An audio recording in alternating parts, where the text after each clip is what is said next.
From Connecticut's news leader, this is NBC Connecticut Today at 6. It's the holiday season, but if you've been watching TV lately, you may have noticed a lot of political ads dominating the airwaves. Here to talk about the trend is Steve Wolfberg from Cronin & Company. Good to see you, Steve. Good morning.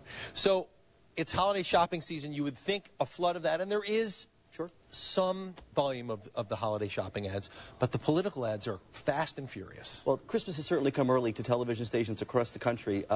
When both sides of the issue saw that it would probably come to a vote sometime this year, they started pouring millions of dollars into ads. $175 million this year, the most ever for a single advocacy issue. $40 million just in November alone across the country. There's a lot at stake, and people are trying to shift the opinion their way as early as possible. So what we've noticed on our station, and we get to watch a lot of the ads during the newscast, is a real wide variety of kind of the target for these health care reform ads. Sometimes a legislator is targeted as being pro or against. Sometimes there's testimonials. Talk about the goals of the advertiser in terms of getting that message across. Well, in some cases, in Arkansas, when there was one of the senators who wound up voting for something, they got a big thank you ad and to support them. So it really is about who they're trying to talk to, what their side is, and also the different tones of the issues as well. It's going to be interesting to see as the holiday season progresses and people may not have an appetite for the typical negative screaming and yelling political ads if the tone is going to shift. The money isn't going to shift. The money is going to keep pouring in, but the tones of the advertising may settle down a little bit as we get into the holiday season where you're supposed to be nice to your neighbor and things like that.